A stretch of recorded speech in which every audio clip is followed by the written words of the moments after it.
Becoming the creator. This is a very important section to understand for yourself, right? Because who I was when I was at my 9 to 5 job, when I was a corporate drone, when I was a 9 to 5, worker bee is not who I am today. Who I was then is not who I am now. And if you met me then and you meet me now, right, we're totally different we're totally different people. My 9 to 5 self was judgmental, right? He blamed everything other than himself for his situation, right? He was immature. He thought, he couldn't do anything.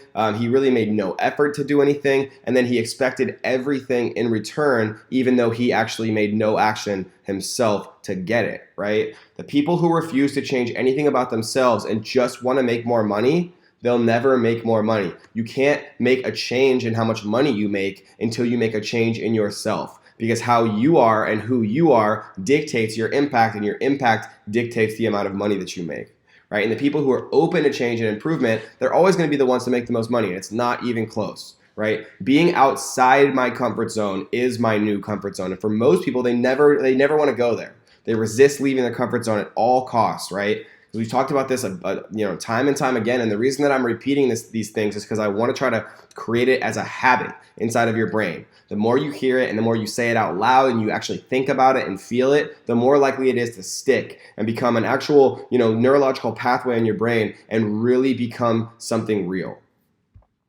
right? What you believe becomes your reality. And we're not someone, and that's just it, right? You're always becoming someone. Your identity forms your reality.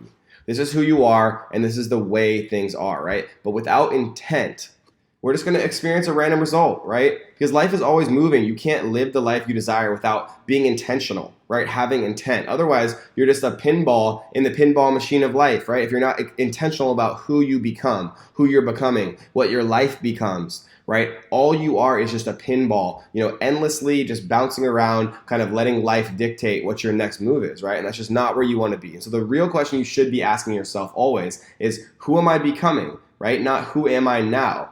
Because, now is the present, but who are you becoming is what you can change.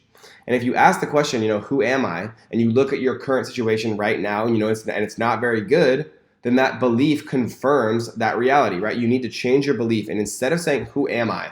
You need to ask the question, who am I becoming? Right? We have to take action. We have to do things. Thoughts on their own won't do anything. And taking action requires decisiveness, right? You can't worry and procrastinate and just be stuck in learn mode forever, right? You have to actually make decisions. And one thing that every successful person has in common is the ability to make impactful decisions quickly and accurately, right? And I don't mean being irrational. I'm not talking about irrationality. I'm talking about taking in all of the available information that's presented, right? Doing additional research if necessary, evaluating all of that information thoroughly, and then making a prompt decision, right? You have to make decisions. You have to go with them. Otherwise, you're just going to drown in mediocrity and indecisiveness and just stagnation, right? And I'm going to give you an example to kind of make this, as crystal clear as possible. When I was looking for my house in San Diego, I looked at probably 10 houses. Right? On day one, I looked at probably, 8 or 9 houses, and I knew none of them were it, right? It was done. I knew that I wasn't going to buy those houses, and I never gave it a second thought. I wasn't saying, oh, but, I kind of wish I did that, or having regret, right? I never thought about it again. On day 2, I looked at one house. I knew that was it, and I said, it's done. Right? And my real estate agent said, are you sure? Right? Don't you want to see the rest of the houses? Right? I've lined up. She was shocked, right? She'd never seen anyone make decisions like that, especially on, a large purchase such as, a multi-million-dollar house on the beach. But, we looked at comparisons, right? We weren't irrational. We made sure that the offer that we were giving was very, very competitive in our favor, right? An hour later, and that was it, right? It was over. It was done. It was decisive. And I never look back, and I don't regret that decision at all. And now I'm, the beach is right next to me, and I'm living in the house that I've always wanted, the house of my dreams, right? So there's 3 types of course creators. As an expert, a teacher, a course creator, right, whatever you want to call yourself, you can really fit into one of 3 categorizations, but it's critical for all 3 that you're genuine, that you're yourself. Right? People can sense genuinity, right? People's BS meters, and now with the internet, right, are incredibly finely tuned, right? And for more than any other reason, right? Thousands of students who've bought my courses. I ask every single person, right, in the email template that I'll share with you guys that you'll have for your future students. I ask every single one of my students, why did you get my course when you could have gotten like one of the other courses from one of my competitors? And 95% of the time, they say it's because you seem genuine, right? You seem like somebody that I would like to have a beer with. You seem like somebody that I can relate to, right? It's the same thing as George W. Bush when he was elected president, right? Not because he was some like PhD genius, but because he seemed genuine. He seemed like a fun guy to have a beer with, right? So keep that in mind. Trying to like be some, hotshot, billionaire that people can't even relate to, even though, you might think that makes people idolize you, it's going to make more people not be able to relate with you, right? And so there's 3 types of course creators. Story number 1 is you encapsulate the relatable beginner, right? You have no credentials, no experience, but you teach what you learned, right? And you teach what you know.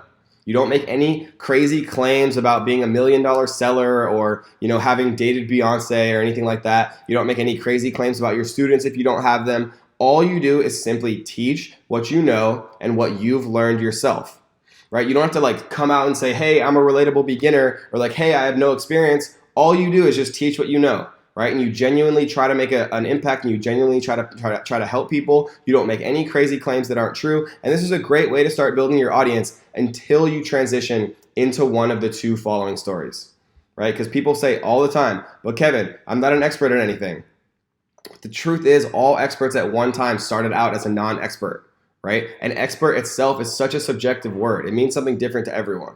And so you have to make the decision to start, right? You can either say to yourself, oh, well, I'm not an expert at anything. And then you can, go back to and working at your 9-to-5 job in your cubicle, or you can get over that. Like every person who's ever done something special has gotten over that at one point, right? And they've become an expert just simply by caring more and being more open and being more willing to Google and research. The truth is, all experts started out as a non-expert. And remember, you don't have to be an expert to be a good course creator, right? You just have to know enough more than your students for your course to be worth more than the money that your students pay for it, right? You have to care more and you have to help them more one-on-one than anyone else to be successful. That's all you need. Right, so number 1 is the relatable beginner. Number 2 is the seasoned pro, right? You have some type of credentials, maybe you have some advanced degrees, maybe you have traditional job experience, or, maybe you really know what you're talking about from years of experience, and, that's what you plan on creating your online course about. You don't have to rub it in people's faces saying like, oh, I have a PhDs and a master's degree, but, just simply in a likable way, share how you learned the results you've had in your own craft, right? And now you're going to focus on sharing, what you've learned in your own experience and your with your own credentials. Now you're going to focus on sharing that with other people to help other people. So you can emphasize these credentials in the content, that you create to edify yourself as somebody who really knows what you're talking about. And that credibility will then help you maintain and attract attention as somebody who, should be looked up to and really has the credentials backing what you say you're talking about. Story number 3 is definitely the one that you would want to be if you had any choice.